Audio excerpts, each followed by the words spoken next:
Bonjour, bien-aimés dans le Seigneur, et nous sommes contents de vous retrouver encore aujourd'hui pour une nouvelle présentation. La fois passée, nous nous sommes entretenus sur les signes qu'on ne peut pas ignorer, et après que tous ces signes que Christ avait donnés comme annonciateurs de son avènement, son second avènement, nous allons maintenant voir un temps difficile, le temps de détresse.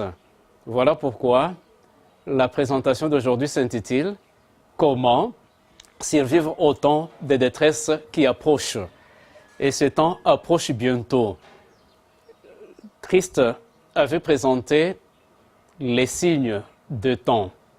Et lorsque nous avons parcouru l'évangile selon Luc, Marc ainsi que Matthieu, principalement le 21e chapitre de Luc et le 24e chapitre de Matthieu, là nous avons trouvé la liste des signes qui annoncent la fin de temps et le retour de Christ. Et quand nous considérons les différentes prophéties que Christ avait données en rapport avec la fin de temps et son retour imminent, nous avons trouvé une liste de 20 signes et que les 19 sont déjà complets et il en reste un seul, celui que nous avions trouvé en Matthieu 24, verset 14e. Alors, dès que le 20e signe s'accomplit, c'est-à-dire quand l'évangile du royaume sera prêché dans le monde entier et que tout le monde, tous les vivants, aient entendu cet évangile, ça sera maintenant la fin du temps des grâces. Et c'est alors que Christ va maintenant revenir. Mais avant de revenir, dès que le temps des grâces prend fin, avant que Christ ne fasse son apparition sur les lieux des cieux, il y aura un temps de détresse. Et c'est ce que nous allons découvrir aujourd'hui. Vous vous souviendrez, lorsque les enfants d'Israël étaient en Égypte, en esclavage, il y avait le jeune homme Moïse qui était élevé au palais chez Pharaon. Et on était en train de le préparer pour des futures responsabilités. Mais il se reconnaissait toujours comme enfant d'Israël. Il avait ce sang-là dans ses veines. C'est ainsi que, à un moment donné, quand on était en train de persécuter son peuple, il le remarquait et ça lui faisait mal. C'est comme ça qu'un jour, lorsqu'il a vu un Égyptien là, qui était en train de tourmenter son peuple, il devait intervenir. Il l'a tabassé, il l'a tué, il l'a même enterré. Et cela va lui coûter l'exclusion du pays. Et à propos du peuple d'Israël, quand nous lisons en Exode, le chapitre 1er, verset 12e, il est écrit, plus on l'accablait, plus il se multipliait et s'accroissait. Donc le peuple d'Israël ne faisait que s'accroître malgré la persécution. Et au verset 23e du même chapitre, donc le deuxième chapitre d'Exode, nous lisons que les Israélites gémissaient encore sous la servitude et poussaient des cris. Les rappels du sang des servitudes monta jusqu'à Dieu. Dieu entendu leur soupir. Dieu se souvint de son alliance avec Abraham, Isaac et Jacob. Vous vous souviendrez que Dieu avait conclu l'alliance avec les ancêtres d'Israël, entre autres Abraham, Isaac et leur père Jacob. Et maintenant qu'ils sont en captivité, Dieu se souvint de cette alliance et il devait intervenir pour libérer les enfants d'Israël. Et il va intervenir à travers le buisson ardent. Et pendant ce temps, Moïse s'est retrouvé à Madian, depuis qu'il était chassé de l'Égypte. Ça fait maintenant 40 ans, parce que vous vous souviendrez qu'en Égypte, il a passé 40 ans, et à Madian, il a passé aussi 40 ans, donc 80 ans. Donc 40 ans pour apprendre les sciences de ce monde, et 40 ans pour apprendre les choses de Dieu. Et au terme de ces 40 ans dans le désert, il a reçu une visitation spéciale de la part de l'Éternel, avec pour mission d'aller libérer le peuple d'Israël. Et c'est ce que nous lisons au 3e chapitre d'Exode, au verset 7e, où il est écrit, l'Éternel dit, « J'ai bien vu la misère de mon peuple qui est en Égypte, et j'ai entendu son cri à cause de ses oppresseurs, car je connais ses douleurs. Je suis descendu pour le délivrer. Maintenant, au verset 10e, je t'envoie vers Pharaon. Fais sortir d'Égypte mon peuple, les Israélites. » Finalement, Dieu intervient. Ils ont séjourné depuis longtemps en Égypte, sous la servitude. Et jour après jour, ils faisaient monter des cris vers l'Éternel. Mais ils avaient comme l'impression que Dieu n'entendait pas leurs cris. On dirait que Dieu n'était pas au courant de leur situation. Mais aujourd'hui, quand Dieu visite Moïse, à travers les passages que nous venons de lire, Exode 3, à partir du verset 7e jusqu'au verset 10e, et surtout jusqu'au verset 8e, 7-8, nous retenons 4 verbes que Dieu a utilisés. Il dit aux enfants d'Israël, il dit à Moïse que j'ai entendu, j'ai vu, je connais, et je suis descendu pour le délivrer. Et ce message que Dieu a adressé aux enfants d'Israël vous concerne et me concerne. Si vous êtes en train de passer par des moments difficiles, et peu importe le temps que cela vous a pris, parfois que vous avez eu aussi les mêmes impressions que les enfants d'Israël, pour dire que Dieu n'entend pas, il ne voit pas, il ne connaît pas, mais aujourd'hui, il y a une bonne nouvelle pour vous, c'est que quelle que soit la situation que vous êtes en train de traverser, l'Éternel, votre Dieu, vous dit aujourd'hui, il est en train de vous répondre, maintenant même, en disant qu'il a vu votre situation, qu'il a entendu vos cris de tous les jours. Il dit qu'il connaît votre situation et qu'aujourd'hui, il est descendu pour vous délivrer.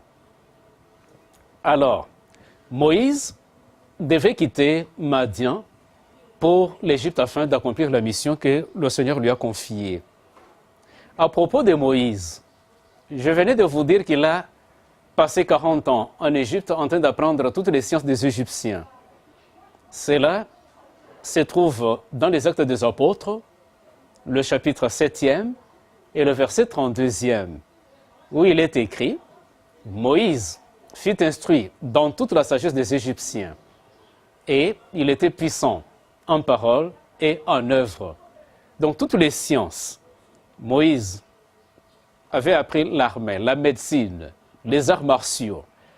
Comprenez pourquoi, lorsqu'il s'est saisi de cet Égyptien-là, qui persécutait son peuple, il ne lui a pas fallu beaucoup de temps, parce qu'il savait où donner les coups pour terrasser carrément. Donc, il connaissait toutes les sciences des Égyptiens. Et après cela, Dieu l'a mené au désert, où il devait apprendre maintenant les choses de Dieu, comment avoir la patience, comment prendre soin des brebis. Et cela, ça lui a pris aussi 40 ans. Et au terme de ces 40 ans, à Madian, Dieu va maintenant lui confier la mission d'aller prendre son peuple, les Israélites, les libérer de leur esclavage. Et ça fait beaucoup de temps que Moïse a quitté l'Égypte. Est-ce qu'il connaît encore les routes?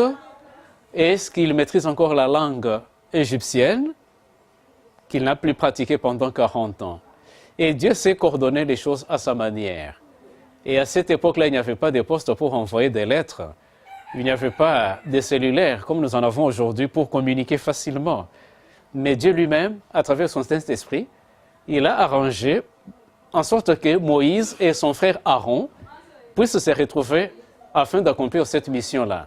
C'est comme ça que Moïse va effectuer le voyage et il va rencontrer son frère et ensemble ils vont se présenter devant Pharaon afin de présenter l'ordre divin. Et vous allez voir la réaction du Pharaon au chapitre 5e d'Exode et le verset 2e. Il dit « Qui est l'Éternel pour que je lui obéisse en laissant partir Israël ?» Et là, c'est une créature qui est en train de réagir face à son Créateur. Qui est l'Éternel pour que je lui obéisse? Et qu'est-ce qu'il dit? Je ne connais pas l'Éternel. Aussi, je ne laisserai point partir Israël. Et c'est une mauvaise attitude de réagir comme ça vis-à-vis de votre Créateur. C'est pourquoi, peuple de Dieu, je vous mets en garde. Alors que le Seigneur est en train de vous parler régulièrement, il faut faire attention de la façon dont vous réagissez à sa vérité ou à son message. Et nous allons ensemble voir comment Pharaon va finir avec son peuple pour avoir désobéi aux avertissements de son Créateur. Il dit, je ne connais pas l'Éternel et je ne laisserai point partir Israël. Et les serviteurs de Dieu ne se fatiguaient pas. Ils continuaient à l'exhorter et cela pour son bien. Mais il était toujours têtu. Il ne voulait pas céder aux appels du Saint-Esprit. Et au 7e chapitre d'Exode, le verset du 7e, il est écrit, « À ceci, tu reconnaîtras que je suis l'Éternel. » Maintenant, Dieu va lui prouver qu'il est l'Éternel. Comment? En faisant précipiter les différents fléaux ou des plaies sur l'Égypte. Mais malgré cela, les hommes de Dieu ne se fatiguaient pas.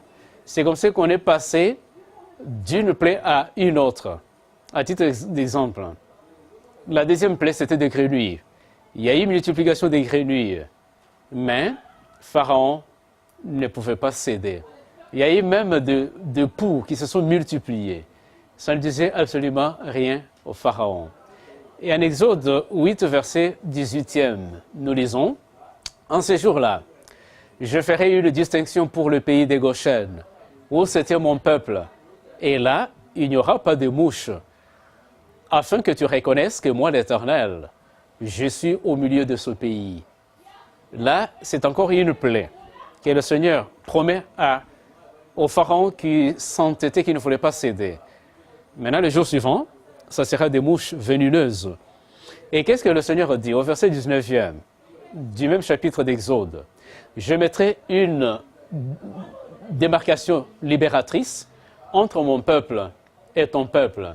Ce signe sera pour demain. » Et le jour suivant, Dieu a envoyé cette plaie de mouches venimeuses et qui ont décimé le bétail égyptien. Et vous allez voir que le Pharaon va envoyer ses émissaires pour voir si dans le camp d'Israël, il n'y a pas eu aussi cette peste sur les animaux. Et effectivement, c'est au verset 7e d'Exode 9 où nous lisons, « Le Pharaon envoya prendre des informations. Et voici que pas une bête du cheptel d'Israël n'était morte. » Textuellement comme Dieu l'avait promis. Il avait mis une distinction entre son peuple et le peuple d'Égypte. Donc, les mouches venimeuses n'ont massacré que le bétail égyptien, mais dans le camp des enfants d'Israël, ces mouches n'y sont pas arrivées et le cheptel israélite est resté intact. La parole de Dieu est puissante. Mais le cœur du Pharaon s'endurcit et il ne laissa point partir le peuple. Et Dieu va continuer toujours à faire précipiter des plaies, et tout ça dans l'intention de les convaincre que l'Éternel est Dieu. Mais le cœur du Pharaon était toujours têtu. On est arrivé jusqu'à la 6e plaie. Et là, c'était des ulcères. Les enfants d'Égypte devaient souffrir de ces ulcères.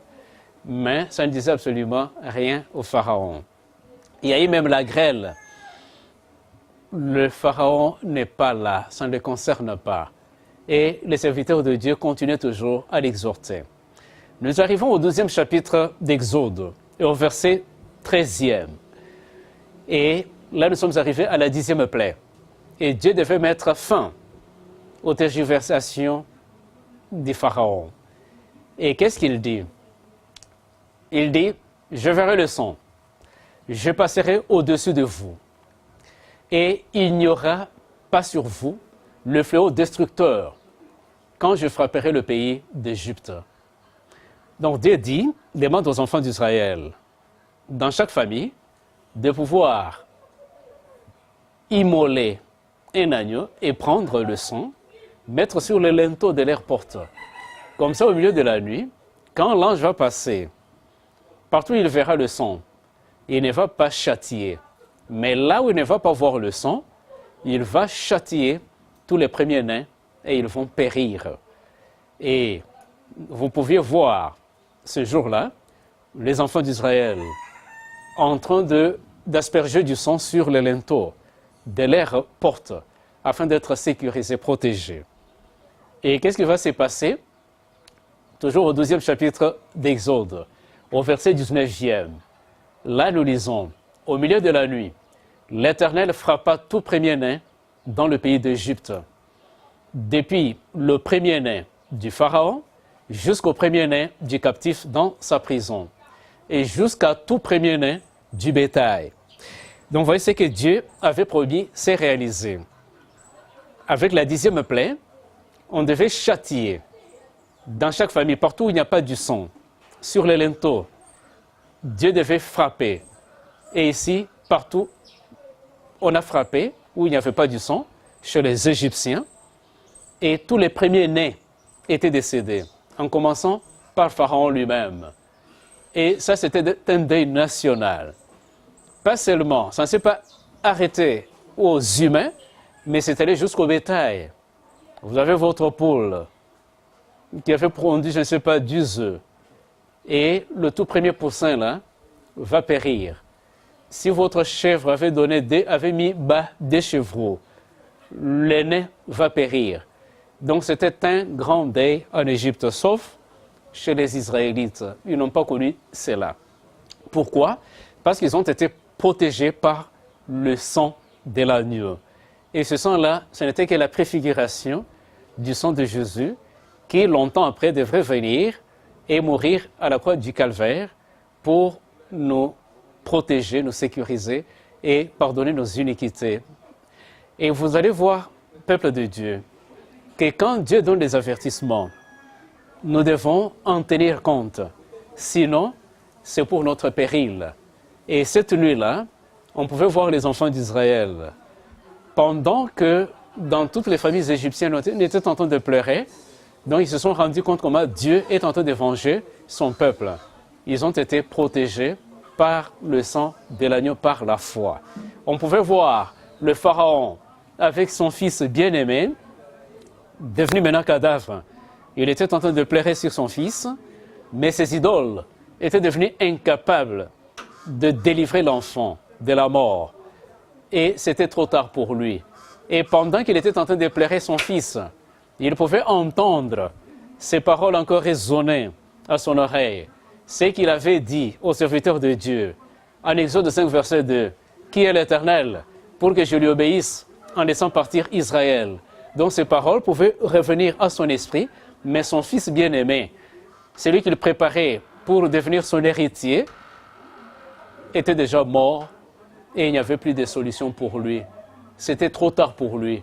Quand c'était le moment de pouvoir obéir à la parole de Dieu, il ne l'avait pas fait, mais maintenant c'est trop tard. Bien-aimé dans le Seigneur, là, ça concernait l'ancien Israël. C'est déjà passé dans l'histoire. Mais qu'en est-il pour vous et moi aujourd'hui? À l'époque, Dieu avait fait tomber 10 plaies sur l'Égypte avant de délivrer son peuple, afin qu'il puisse aller sur la terre promise.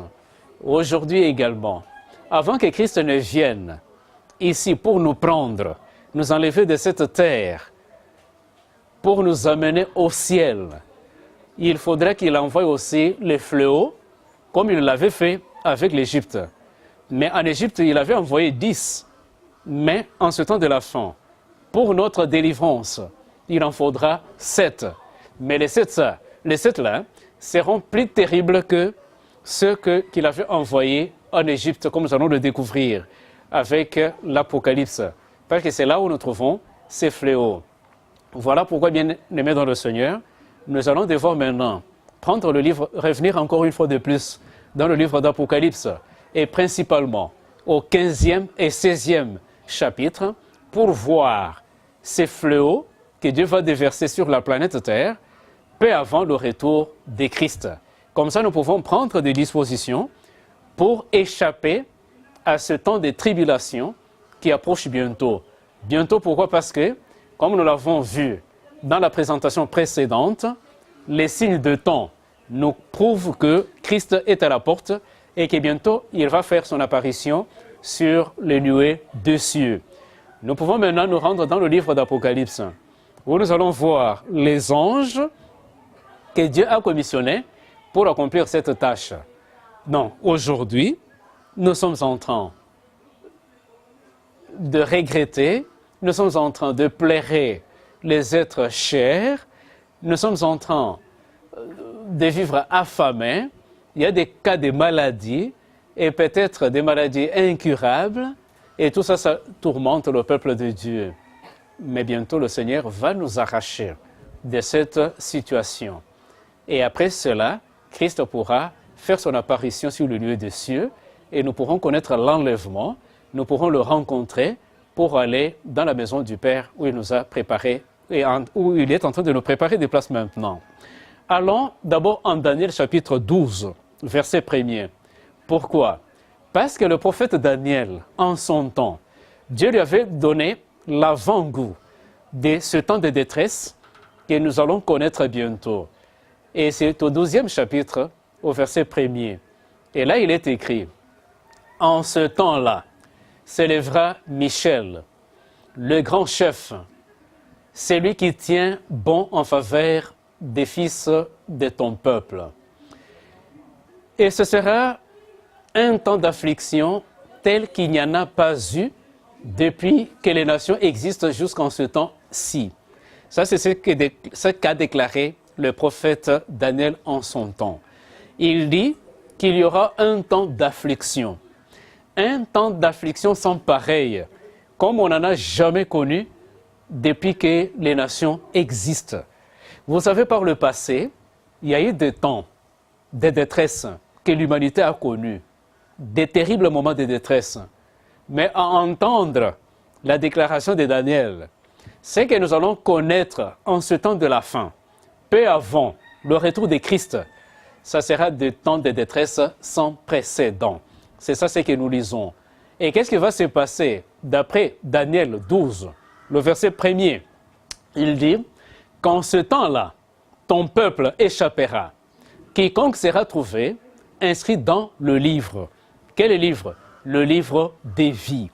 Tout celui qui sera trouvé inscrit dans le livre des vies échappera à ce temps de détresse qui approche bientôt.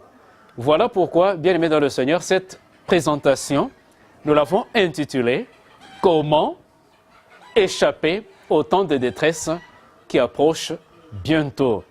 Il faut que votre nom soit inscrit dans le livre des vies. Et pour que votre nom soit inscrit dans le livre des vies, vous devez accepter Christ comme Seigneur et Sauveur personnel. Et là, votre nom est inscrit dans le livre des vies. Et lorsque ces sept plaies vont s'abattre sur la planète Terre, vous serez épargnés. Ça ne va pas vous toucher. Comme les enfants d'Israël étaient aussi épargnés aux 10 fléaux qui s'étaient précipités sur le pays d'Égypte. Ainsi, nous allons maintenant dans le livre d'Apocalypse pour voir comment c'est que le prophète Daniel avait prédit va se réaliser. Ici, Jean de Patmos nous présente le tableau. Nous sommes en Apocalypse 14, le verset 9e.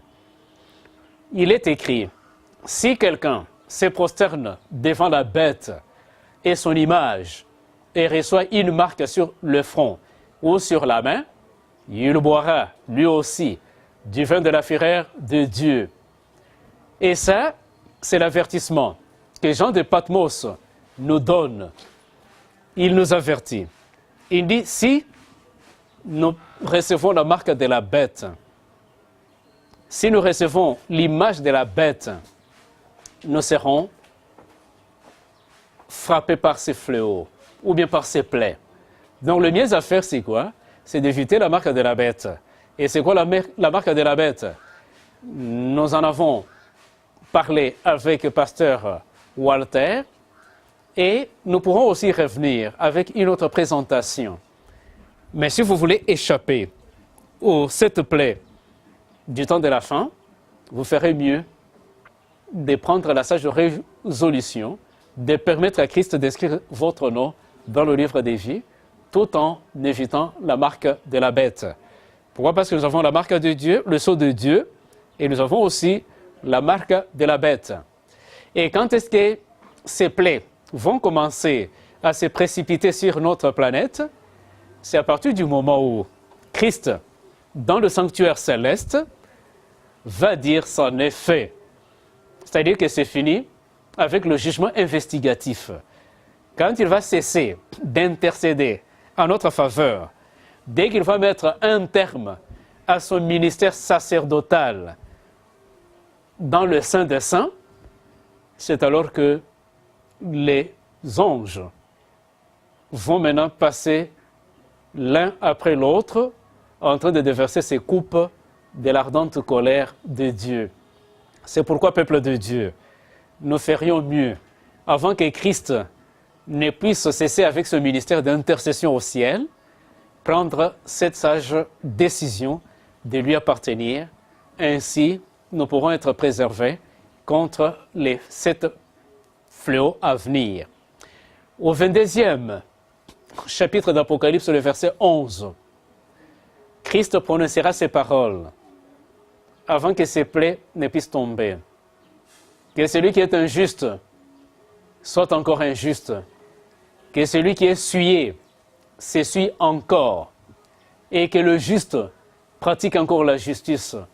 Et que celui qui est saint se sanctifie encore. Dès que ces paroles sortiront de la bouche de Christ, bien-aimés dans le Seigneur, si votre nom n'était pas encore inscrit dans le livre de vie, vous êtes foutus et il n'y aura plus rien à faire. Donc, avec ces paroles, fini le temps des grâces. Il n'y a plus rien à faire.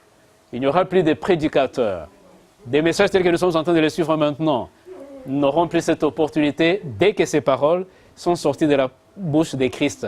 Et Dieu enlève même son Esprit Saint. Fini l'œuvre de l'évangélisation. Voilà pourquoi, peuple de Dieu, profitez de toutes ces opportunités que le Seigneur est en train de nous donner. Comme Christ est encore dans le Saint des Saints, en train de plaider en notre faveur, en train de brandir ses mains meurtries, nous pouvons encore en profiter avant qu'il ne finisse avec cette œuvre. Alors, ce jour-là, quand il va apparaître sur les nuées des cieux, nous pourrons nous tenir fermes et être enlevés avec lui pour le rencontrer sur les nuées des cieux. Et comme ça, nous pourrons vivre dans le royaume de son Père. Et c'est là, pendant une période de 1000 ans, comme nous pourrons le voir dans la présentation suivante, avant de redescendre sur la nouvelle terre ou le paradis restauré. Et en Apocalypse 15, le verset 1er, là, nous pouvons lire ce qui suit. L'apôtre Jean de Patmos dit ceci. « Puis j'ai vu dans le ciel un autre signe grand et admirable. » Et au chapitre 15e, verset 1er, nous lisons ce qui suit. « Cet ange qui tenait cette fléau, les derniers quarts, c'est par eux que s'accomplit la colère de Dieu. » Donc quand on parle de la colère de Dieu au temps de la fin, cette colère, c'est à travers les 7 plaies, les correspondants des 10 fléaux qui s'étaient précipités en Égypte. C'est à travers ces plaies-là que la colère de Dieu va se manifester. C'est pourquoi, en Apocalypse 15, il est dit clairement au verset 1er que c'est à travers les 7 plaies que la colère de Dieu va se manifester. Peuple de Dieu, fuyons la colère de Dieu. Et en Apocalypse 16, verset 1er, Jean de Patmos dit ceci. « J'ai entendu une voix forte qui venait du sanctuaire et qui disait aux anges, « Allez, versez sur la terre les 7 coupes de la colère de Dieu. » Donc c'est à travers les 7 coupes que la colère de Dieu va se manifester. Maintenant, quels sont ces fléaux? Je pense que vous êtes en train de vous impatienter pour connaître les fléaux dont il est question. Quelles sont ces plaies qui vont s'abattre, à travers lesquelles la colère de Dieu va se précipiter sur la terre? En Apocalypse 16, verset 2, nous lisons que le premier parti versa sa coupe sur la terre. Là, c'est le premier ange. Il vient avec sa coupe et il verse sur la terre. Et qu'est-ce qui s'est passé lorsqu'il a versé? Au verset 2, un ulcère malin et douloureux a tenu les hommes qui avaient la marque de la bête et qui se prosternèrent devant son image. Là, nous avons le premier ange avec la première coupe. Et quelle est la première plaie? C'était des ulcères sur tous les habitants de la terre dont les noms ne se trouvaient même pas inscrits dans le livre des vies. Et ceux qui avaient la marque de la bête, ils vont souffrir de ces ulcères. Et les ulcères dont il est question sont incurables. Voici la différence entre les ulcères qui se sont précipités, dont les Égyptiens ont souffert, des ulcères que nos contemporains pourront souffrir en ce temps de la fin, juste après le temps des grâces. Donc, nos ulcères seront incurables. Pourquoi? Parce que ça, c'est la colère de Dieu. Et là, nous pouvons comprendre pourquoi Daniel, en son temps, disait « ça sera un temps d'affliction tel qu'on n'en a jamais connu depuis que les nations existent ». Les bibeons incurables. Aujourd'hui, quand vous avez des ulcères, vous consultez le médecin, il vous donne des antibiotiques et vous êtes quand même apaisé. Et vous pouvez avoir la paix, vous pouvez dormir. Mais avec ces plaies dont il est question en Égypte, en Apocalypse, donc il n'y a pas d'antibiotiques pour maîtriser ça. Voilà la colère de Dieu. Il n'y a rien pour diluer, pour atténuer la colère de Dieu. Aujourd'hui, ça va encore. Nous pouvons nous vautrer dans le péché. Nous pouvons cajoler le péché.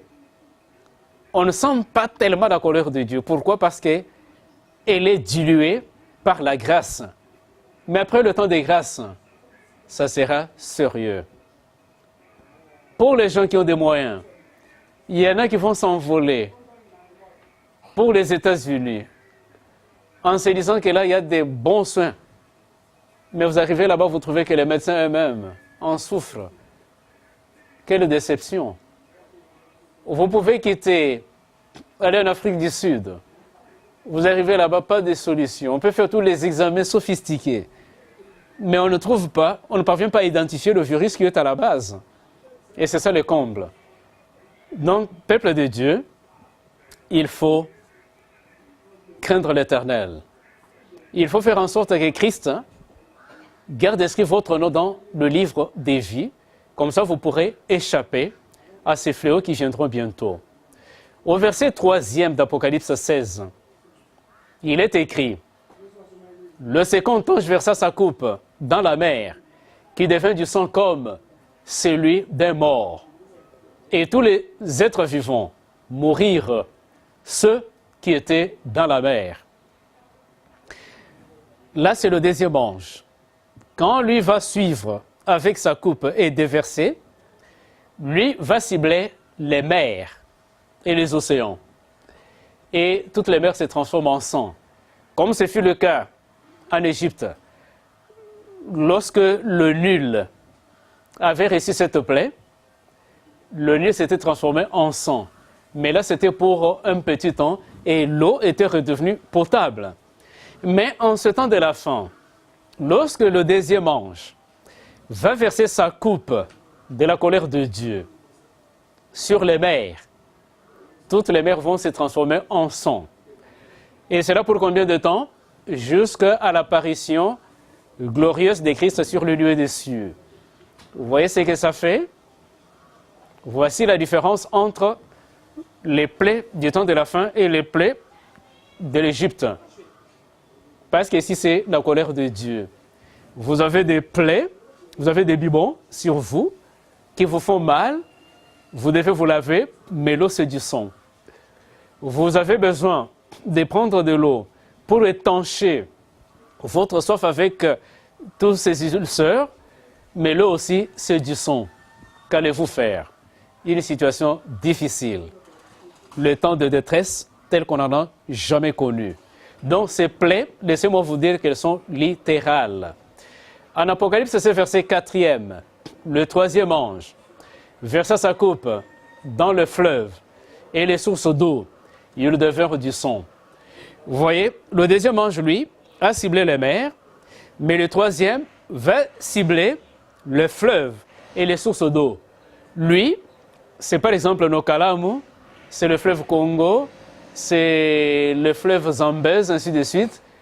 Mississippi, tout le fleuve et sources d'eau vont se transformer aussi en sang. Ça, c'est le 3e ange avec la 3e plaie. Donc, ça sera pénible, peuple de Dieu, avec cette situation. Donc, ça ne va concerner que ceux dont les noms ne sont pas inscrits dans le livre de vie. Mais ceux dont les noms sont inscrits dans le livre de vie, ils ne vont pas connaître cette situation. L'eau sera potable pour eux. Donc, en Apocalypse 16, verset 5, il est écrit « Tu es juste d'avoir exercé ce jugement. » Dieu est en train maintenant de venger son peuple. C'est pourquoi les enfants de Dieu, aujourd'hui, vous pouvez être tourmentés, maltraités par vos ennemis. Ne vous vengez pas. Laissez la vengeance à Dieu seul. Le temps opportun, il vous vengera de la bonne manière. Et c'est avec les 7 fléaux. Au verset 6e, « Car ils ont versé le sang des saints et des prophètes, et tu leur as donné du sang à boire. » Dieu va leur donner du sang à boire ce jour-là. C'est pourquoi, vous qui êtes méchants, à l'endroit des enfants de Dieu, vous n'avez qu'à vous convertir. Pourquoi? Parce que le jugement de Dieu est là. Et que ce jour-là, à travers les 7 plaies, vous allez subir. Ce n'est pas bien. Il n'est pas encore trop tard. Vous pouvez vous amender. Vous pouvez encore prendre cette décision de faire le mal et de croire en Christ. Et il va aussi inscrire votre nom dans le livre des vies et vous serez au nombre des élus. En Ésaïe 33, verset 16e, je venais de vous dire que pendant que les méchants seront en train de souffrir, sans eau pour se laver, ni pour boire, ni pour préparer leur nourriture, les élus de Dieu, ceux qui l'avaient reconnu comme leur Seigneur et Sauveur, ne vont pas mendier de l'eau. Ils auront de l'eau potable. Quand ils iront au robinet, ce sera de l'eau potable qui va couler. Mais quand ce sera le méchant qui ira, ce sera du sang qui va couler. Quand ils vont à la rivière, ils ne trouveront que du sang. Mais c'est dans les noms, se trouve dans le livre des vies. Quand ils iront à la rivière, ils vont trouver de l'eau potable. Ils vont boire, ils vont se laver, ils vont préparer leur nourriture sans problème. C'est écrit où que pendant ce temps-là de détresse, les élus auront de l'eau potable pour se laver, pour boire et pour préparer leur nourriture. C'est en Ésaïe 33, verset 16e. Et là, nous lisons, le pain lui sera donné et l'eau lui sera assurée. Là, ce sont les élus pendant ce temps-là de détresse. Comme Élie était nourri par le corbeau dans le désert, de même aussi les enfants de Dieu qui ont persévéré dans la foi en Christ, ce jour-là, quand la colère de Dieu va s'abattre, ils seront nourris par Dieu à sa manière. Ils auront de l'eau à boire. Leur Dieu en leur donnera. Et au 8e verset d'Apocalypse 16, le 4e ange versa sa coupe sur le soleil. Il lui fit donner le pouvoir de brûler les hommes par le feu. Et les hommes furent brûlés par une chaleur torride. Ils blasphémèrent le nom du Dieu qui a l'autorité sur ses plaies. Et les hommes qui furent brûlés par cette chaleur torride ne vont même pas se repentir, malheureusement. Au verset 9e, il est dit, que ces hommes furent brûlés par une chaleur torride. Ils blasphémèrent le nom du Dieu qui a l'autorité sur ses plaies. Et ils ne se repentirent pas pour lui rendre gloire.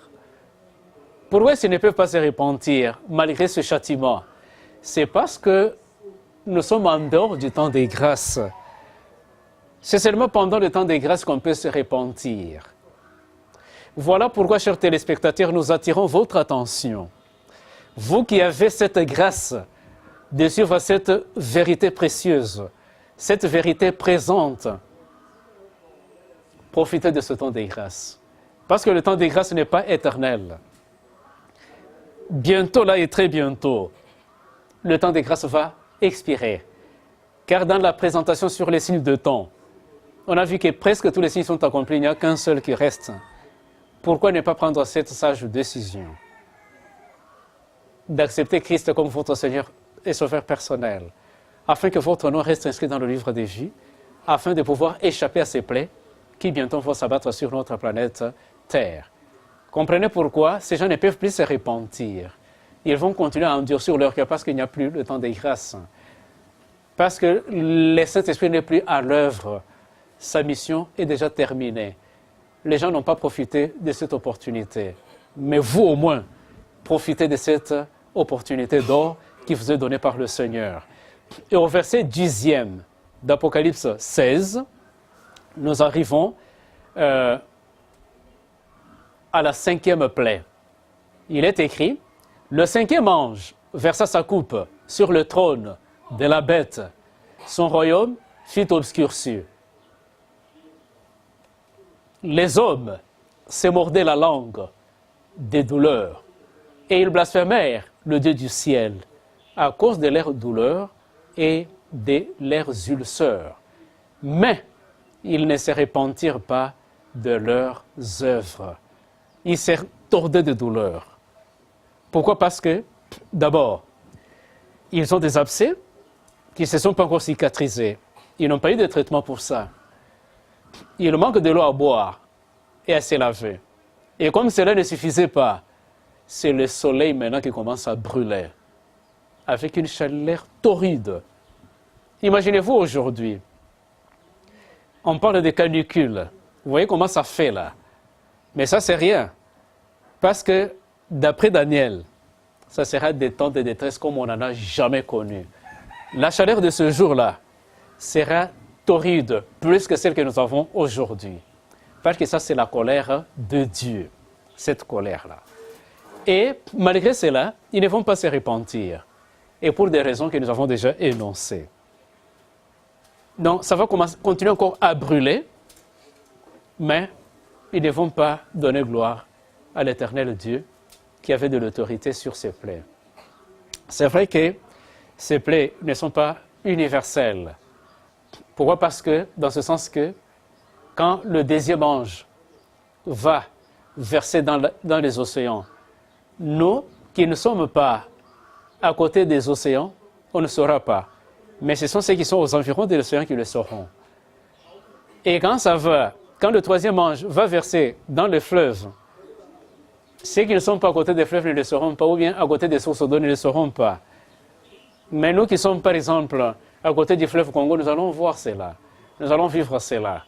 C'est pourquoi on dit que ce n'est pas universel. Mais ce qui est vrai, c'est que tous ceux qui ont réussi la marque de la bête, ceux qui ont adoré la bête, ceux qui ont réussi la marque de la bête, et sur la marque de la bête, Pasteur Walter, dans ses présentations, nous avait bien entretenu, en long et en large, mais n'empêche que nous puissions y revenir encore dans l'une de nos présentations. Alors il faut éviter cette marque pour échapper à ces fléaux. Au verset 12e d'Apocalypse 16, nous pouvons lire « Le 6e ange versa sa coupe sur le grand fleuve Euphrate. » Et qu'est-ce qui va se passer? Au verset 12e, « Et l'eau en tarit pour préparer la voie aux rois qui viennent de l'Orient. » J'aimerais attirer votre attention sur ce passage. Apocalypse 16, verset 12e. On dit que quand le 6e ange a versé sa coupe, c'était sur le fleuve Euphrate. Je ne voudrais pas que vous puissiez avoir des confusions. Euphrate dont il est question ici n'est pas le fleuve Euphrate que vous trouverez dans l'hémisphère nord aujourd'hui, au niveau de la Mésopotamie ou bien au Moyen-Orient. Le fleuve là qui traversait Babylone, c'est différent. Le fleuve Euphrate dont a parlé Daniel lorsqu'il faisait les prophéties sur les prédictions sur Babylone, le déclin de l'empire babylonien. Non.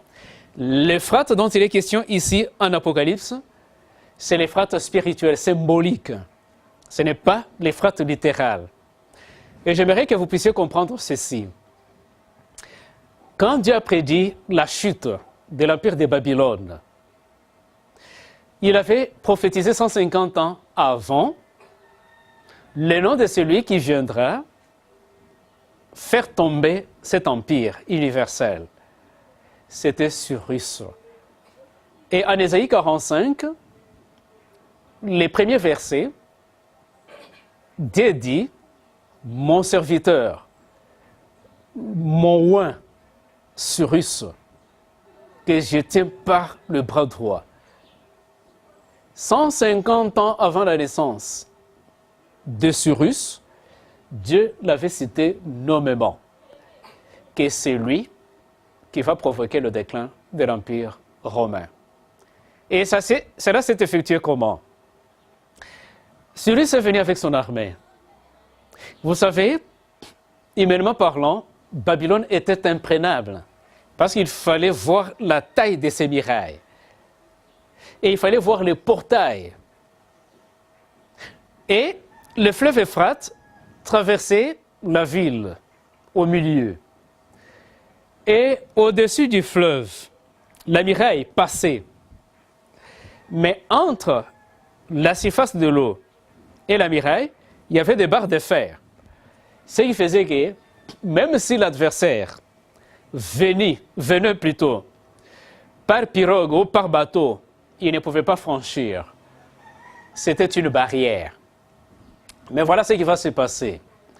Cyrus vient avec son armée. Il trouve que la muraille est imprenable, et par sa taille et par la hauteur. Il n'y a pas moyen de passer par le portail parce que là, il y avait une armée bien entraînée. Il a longé le fleuve. Mais maintenant, au niveau de la muraille, blocage. Il va recevoir l'inspiration parce que Dieu l'avait nommé avant même sa naissance. Dieu l'inspire. Quand il tourne son regard à côté, il voit qu'il y a une dépression. Il y avait un fossé là. Et l'idée lui vient pour dire, il faut creuser un canal qui doit relier le fleuve Euphrate au fossé. Comme ça, au lieu que les eaux entrent dans la ville de Babylone, non, les eaux seront détournées vers le fossé et le lit du fleuve Euphrate sera sec. Comme ça, il pouvait entrer à sec jusqu'à l'intérieur de la ville.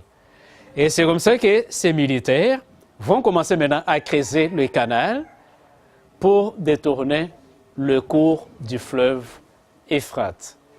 Et lorsque le lit était maintenant sec, c'est alors qu'ils sont entrés.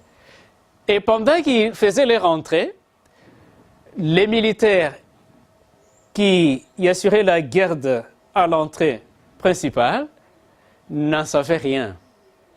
Alors que Belchassar ainsi que tous les dignitaires étaient à l'intérieur du palais en train de festoyer en utilisant les ustensiles sacrés que Nebuchadnezzar avait pris du temple de Jérusalem, c'est alors que le jugement de Dieu va s'effondrer.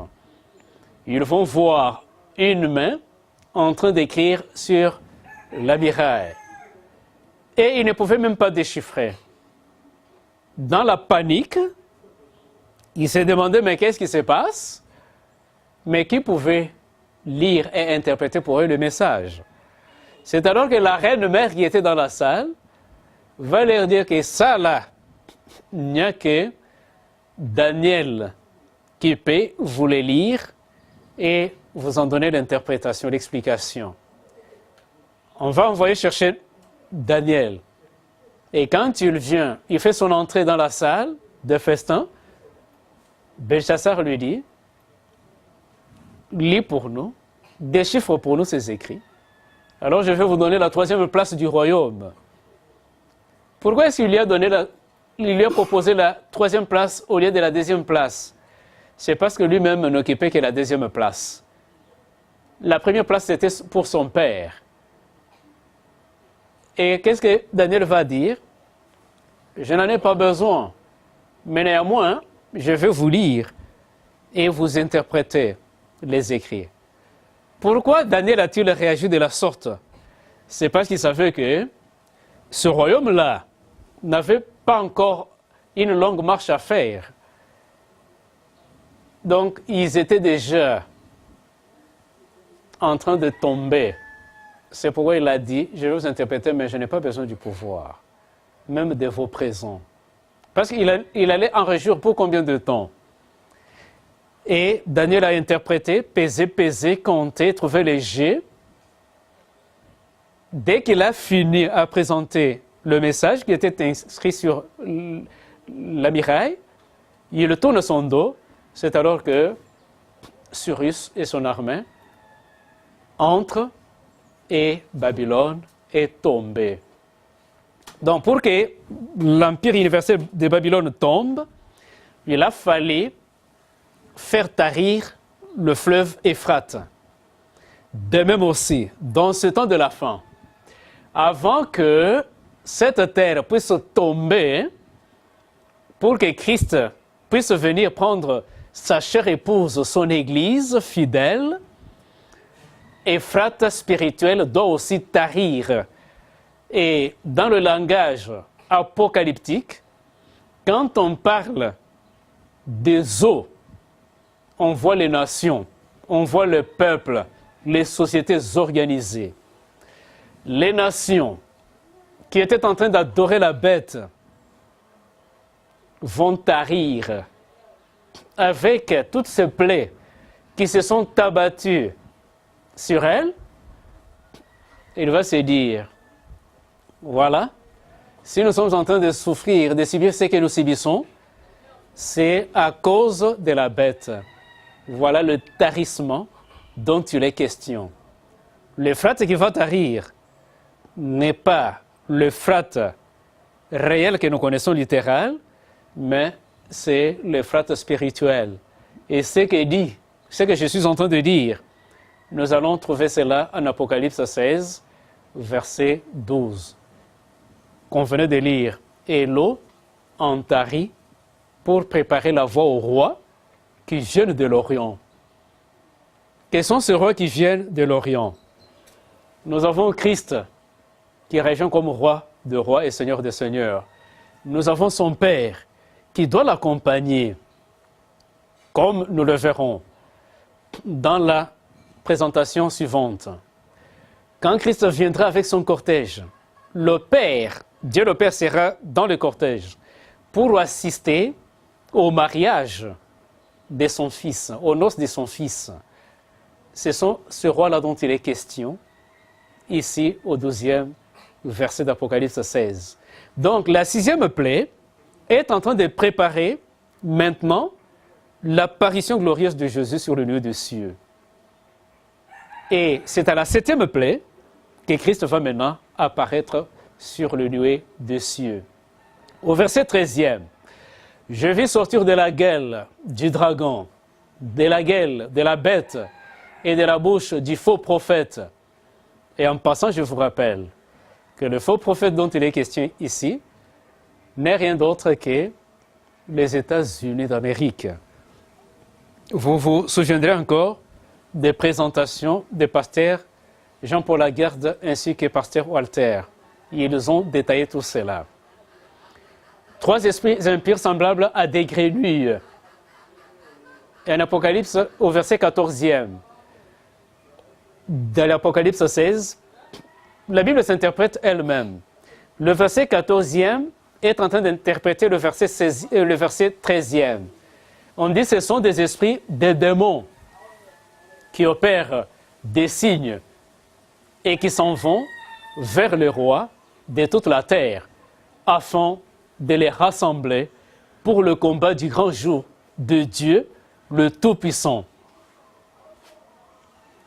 Là, ce sont les esprits démoniaques avec dragon, avec Satan lui-même. Et au verset 16e, ils les rassemblèrent dans le lieu appelé en hébreu Armageddon. Et disons quelque chose sur Armageddon, bien que les prédécesseurs en avaient déjà parlé. Armageddon vient des deux termes hébreux, Har et Megiddo. Ça veut tout simplement dire le lieu de rassemblement. Rassemblement pourquoi? Pour l'affrontement, pour la guerre. Vous savez, en Israël à l'époque, quand il devait y avoir une confrontation entre Israël avec un autre peuple, ils devaient se rencontrer sur cet endroit-là qu'on appelait Armageddon pour s'affronter. Et quand on arrive sur cet endroit-là, les deux peuples devaient maintenant s'affronter. Mais Armageddon dont il est question ici en Apocalypse, ce n'est pas cet Armageddon qui est littéral, mais si vous voulez bien spirituel. On ne peut pas vous en donner une adresse géographique, mais ça sera tout simplement toute la planète Terre. Christ vient avec son armée céleste, Satan aussi avec son armée, s'apprête pour qu'il y ait l'affrontement. Et dans cette bataille, ce ne sera pas des coups de poing qu'on va se donner ou des coups de taloche, mais ça sera tout simplement Christ avec sa propre parole qui va maintenant terrasser Satan ainsi que ses ennemis. Donc, l'Euphrate dont il est question, ici bien aimé, c'est l'Euphrate spirituel, et l'Armageddon dont il est question est aussi spirituel, l'affrontement entre l'armée céleste et l'armée satanique, entre le bien et le mal. Et dans cette guerre, c'est Christ qui en sort vainqueur ainsi que son peuple. En Apocalypse 19, verset 11, vous allez voir ce que Jean de Patmos est en train de déclarer. Il dit, « Puis j'ai vu le ciel ouvert, et voici un cheval blanc. » Là, c'est ce qu'il a vu dans son rêve, dans sa vision. Celui qui le montait s'appelle fidèle et véritable. Il juge et combat avec justice. Nous devons aimer la justice, bien aimée dans le Seigneur. Parce que Christ, que nous professons, Christ combat avec justice. Et nous, ses enfants, nous devons aimer la justice et la pratiquer. Il vient monter sur un cheval blanc. Au verset 14e d'Apocalypse 19, les armées qui sont dans le ciel les suivaient sur des chevaux blancs, revêtus de fin lin, blanc et pur. C'est tout un cortège qui est en train de venir. Parce qu'à la 7e plaie, Christ doit faire son apparition glorieuse comme roi des rois et seigneur des seigneurs. Au verset 15e d'Apocalypse 19, de sa bouche sort une épée tranchante pour frapper les nations. Il vient maintenant pour terrasser les nations. Ceux dont les noms ne sont pas écrits dans le livre des vies. Il foulera la cuve du vent de l'ardente colère de Dieu Tout-Puissant. Et qu'est-ce qui va s'en suivre? Au verset 17e. Maintenant, nous avons le 7e ange, le dernier, qui vient avec le dernier fléau ou la dernière plaie pour terminer l'affaire. Et nous lisons maintenant le 7e verset. Sa coupe dans l'air. Il sortit du sanctuaire, une voix forte qui venait du trône et disait, « C'en est fait. » Peuple de Dieu, lorsque cette parole sera prononcée, c'est pour terminer. Et là, notre délivrance est arrivée. Bientôt là, nous serons enlevés dès que cette parole-là est dite. Au verset 18e, il y eut des éclairs, des voix, des tonnerres et un grand tremblement de terre. Vous vous souviendrez quand Dieu est descendu sur le mont Sinaï pour donner les 10 commandements. C'était la théophanie, la manifestation de Dieu. Et les mêmes observations faites au mont Sinaï, c'est ce que nous allons vivre ce jour-là, lorsqu'on va verser la 7e coupe. Quand Christ va maintenant devoir faire son apparition, des éclairs, des voix, des tonnerres et les grands tremblements. Vous savez, quand on a vu les signes de temps, il y a eu aussi des tremblements de terre comme signes de temps. Et nous avions mentionné qu'au jour d'aujourd'hui, il y a plus de 1500 tremblements de terre par an, de janvier en décembre. Mais alors qu'au 1er siècle du vivant de Christ, le siècle là où Christ avait fait ses prédictions, on a enregistré seulement 15 tremblements de terre. Mais les tremblements que nous connaissons aujourd'hui sont moindres par rapport au grand tremblement qui va se produire quand Christ apparaîtra sur le lieu des cieux. Ça sera du jamais vu. Aujourd'hui, les tremblements font des dégâts. Mais les dégâts qui seront causés ce jour-là, alors que Christ s'apprête à faire son apparition, ça sera terrible. Et au verset 20e d'Apocalypse 16, toutes les îles s'enfuirent et les montagnes ne furent pas retrouvées. Verset 21e, il y eut une grosse grêle dont les grêlons pesaient environ 1 talent, tomba du ciel sur les hommes. Voyez-vous cela? La grêle va s'abattre sur la planète Terre. Et là, c'est pour clôturer, pour finir avec l'histoire de notre planète Terre. Des grêlons vont maintenant se précipiter sur la planète Terre. Et on nous donne même le poids de ces grêlons. On dit que ces grêlons pesaient une goutte, pesaient 1 talent. Et quand nous voulons voir ces mesures-là, si nous pouvons trouver des correspondances avec les mesures des grandeurs, 1 talent, son poids varie entre 25 et 50 kilos. C'est comme un sac de ciment ou la moitié d'un sac de ciment. Et ça, c'est une goutte de grêlons ou bien des glaces qui vont tomber. C'est-à-dire que la pluie va tomber à l'état solide au lieu de tomber comme habituellement à l'état liquide. Et chaque goutte va peser entre 25 et 50 kilos. Je comprends pourquoi Daniel s'est crié en disant « Ça sera un temps de détresse comme on n'en a jamais connu depuis que les nations existent. » Quand on était petit, je me rappelle, il y avait une pluie avec des petits glaçons. Mais ces derniers temps, je n'en vois plus. Mais le jour où Christ va revenir, il y aura une pluie pareille, mais pas avec des petits glaçons comme on en a connu, mais avec des gros blocs de glace qui vont se précipiter sur la planète Terre. Ça sera terrible. Mais nous avons encore l'opportunité d'échapper à ces choses qui arrivent bientôt, qui vont bientôt arriver. Et toujours le même 21e verset d'Apocalypse 16 continue en disant « Et les hommes blasphémèrent Dieu à cause du fléau de la grêle, parce que ce fléau était violent à l'extrême. » C'était vraiment violent. Comme vous pouvez voir cette illustration. Imaginez-vous, vous êtes là, alors qu'il y a des précipitations. Si vous avez, vous avez reçu la marque de la bête et que vous avez toutes ces plaies-là, ça tombe sur vous. Lorsque vous voulez un peu toucher là où c'est tombé, l'autre se précipite sur l'épaule, sur la tête, ainsi de suite. Vous vous laissez tomber, ça vous blesse partout. Ça, c'est la colère de Dieu. Et pendant qu'il y a cette précipitation des grêlons, c'est alors que Christ fait son apparition sur le lieu des cieux, comme roi de rois et seigneur de seigneurs. Et il vient en gloire, monter sur le cheval blanc.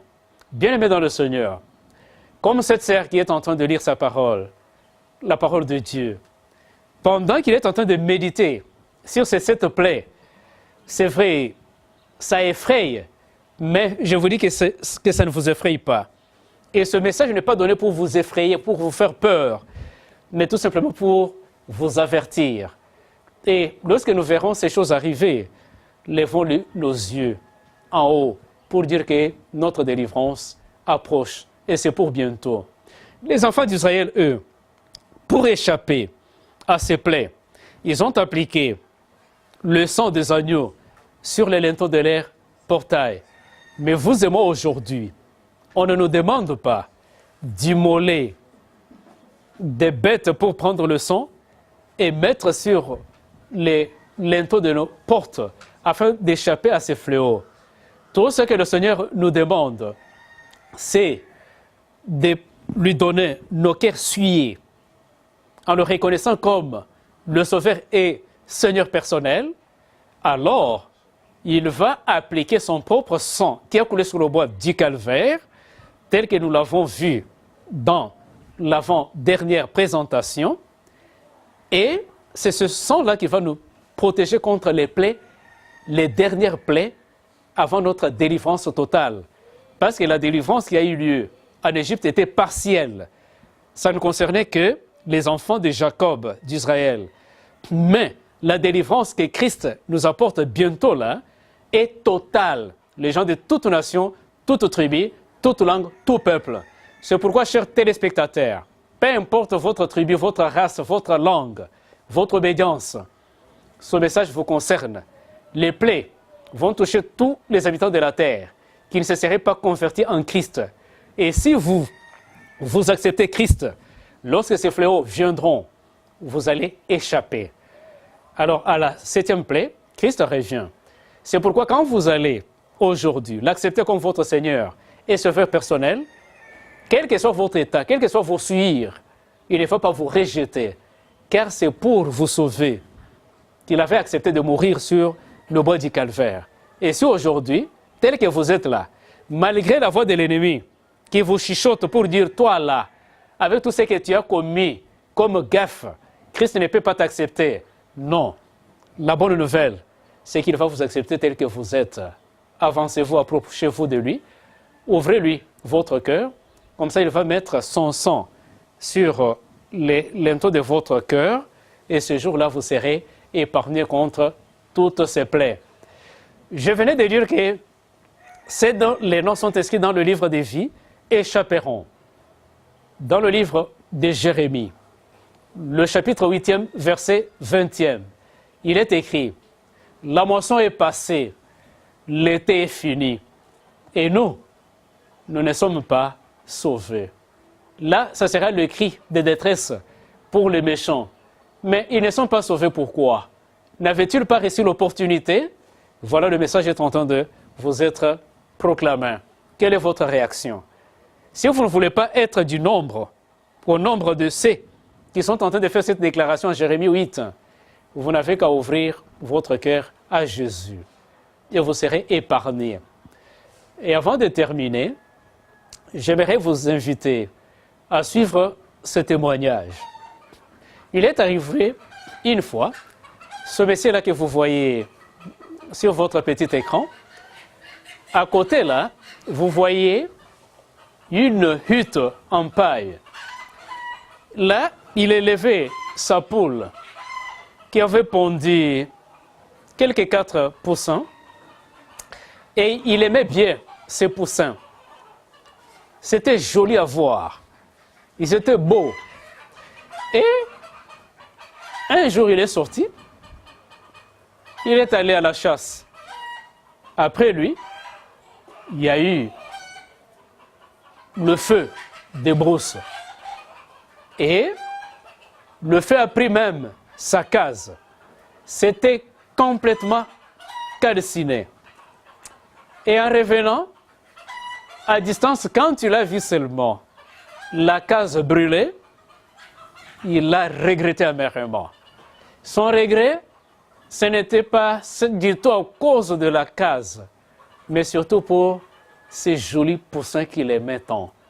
Il s'est dit, mes poussins sont partis.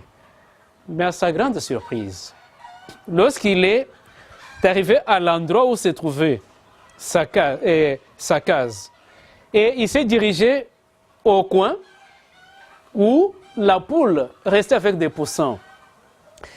Et il a donné le coup de taloche à cet amas de cendres. À sa grande surprise, qu'est-ce qu'il va remarquer? Il trouve que les 4 poussins sont là. Ils n'ont pas été brûlés.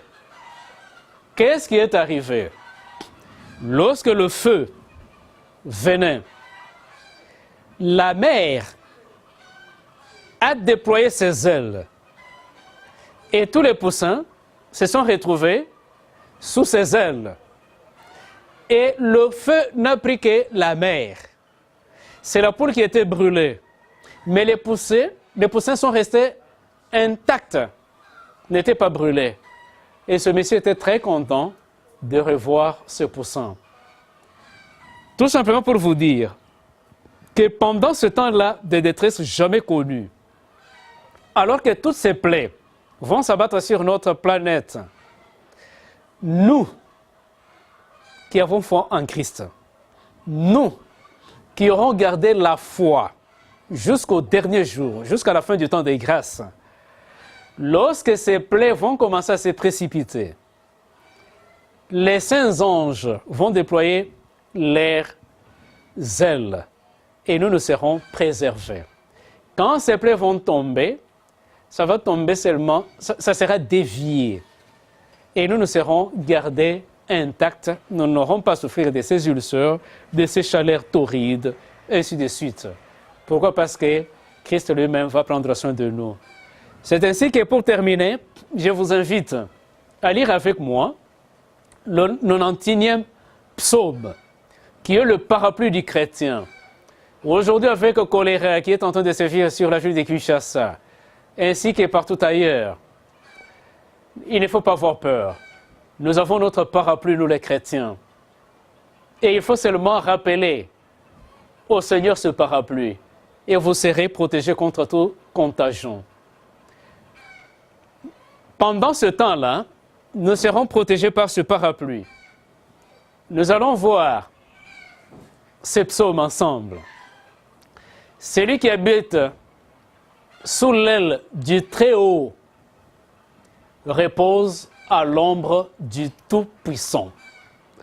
Chers téléspectateurs, lorsque vous vous confiez à l'Éternel, sachez-le que vous reposez à l'ombre du Tout-Puissant. En dehors au-dessus de lui, il n'y a aucune autre puissance qui puisse vous déranger. Si vous lui appartenez, il vous sécurise. Il te couvrira de ses plumes. Tu te réfugieras sous ses ailes. Sa vérité est un bouclier et une cuirasse. La vérité biblique.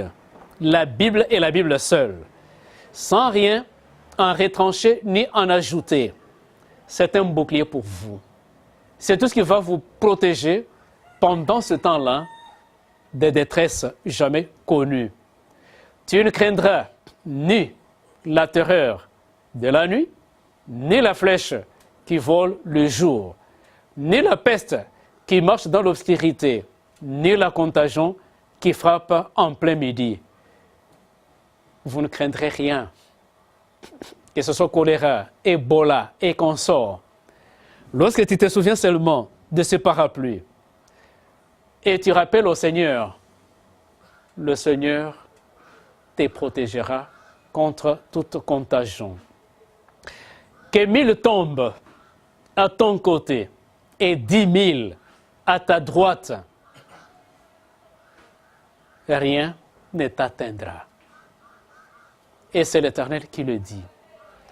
Tu regarderas seulement de tes yeux et tu verras la rétribution des méchants. Car tu es mon refuge, ô Éternel. Tu fais du Très-Haut ta retraite. Aucun malheur ne t'arrivera, aucun fléau n'approchera de ta tente. Car il donnera pour toi les ordres à ses anges, et les anges vont te protéger. Bien-aimé dans le Seigneur, voilà le secret pour échapper au temps de détresse qui approche bientôt. Bientôt pourquoi? Le bientôt dont il est question, ce n'est pas une éventualité lointaine, dans ce sens que toutes les prophéties nous le prouvent. Nous avons vu le 2e chapitre de Daniel, avec la statue de Nebuchadnezzar. Nous sommes partis de la tête, et aujourd'hui nous sommes au niveau des orteils. Qu'est-ce qui en reste? Seulement que la petite pierre puisse tomber pour détruire la statue, notre monde. Avec cette prophétie, nous comprenons que nous sommes arrivés au temps de la fin. Bientôt Christ revient. Et avec les signes de temps que nous avons partagés, des signes qu'on ne peut ignorer, nous avons compris que presque tous les signes sont accomplis. Donc Christ revient. Donc bientôt, bien-aimés dans le Seigneur, c'est la fin du temps de grâce. Et Christ va sortir du lieu de Saint pour revenir et nous prendre, pour nous emmener dans la maison du Père, selon sa promesse, contenue en Jean 14, versets 1 à 3, « Que votre cœur ne se trouble point, croyez en Dieu et croyez en moi. Il y a plusieurs demeures dans la maison de mon Père, et si cela n'était pas, je vous l'aurais dit. Je m'en vais vous préparer une place. Et lorsque je m'en serai allé, et que je vous aurai préparé une place, je reviendrai. Je vous prendrai avec moi, afin que là où je suis, vous y soyez aussi. Et c'est pour bientôt l'accomplissement de cette promesse. Mais avant qu'il puisse revenir, les 7 fléaux ici doivent d'abord s'abattre sur notre monde, comme ce fut le cas en Égypte avant la délivrance partielle du peuple d'Israël, avant la délivrance totale de toute l'humanité. Il faut maintenant que les 7 plaies s'abattent. Mais pour échapper, nous avons vu le secret ensemble. Puissiez-vous accepter Jésus, qui bientôt revient pour nous arracher de ce monde de malheur, de tristesse, pour nous amener dans la maison du Père, où nous pourrons vivre 1000 ans avant de redescendre sur la nouvelle terre, où nous pourrons vivre d'éternité en éternité. Si vous acceptez de donner votre cœur à Jésus, afin qu'il puisse le laver dans ce sang, vous purifier et vous sécuriser contre les fléaux qui vont descendre bientôt, vous êtes heureux. Alors que vous avez pris cette sage décision du fond de votre cœur, je vous invite à adopter l'attitude des prières alors que nous terminons avec cette présentation. Béni sois-tu, Éternel notre Dieu, Père tendre et compatissant, pour ces riches révélations dont nous sommes bénéficiaires. Tes enfants qui viennent de te suivre, Éternel notre Dieu, ont pris la décision de t'offrir leur cœur afin que tu puisses y mettre ton propre sang pour les préserver contre les plaies qui vont bientôt s'abattre sur cette planète Terre.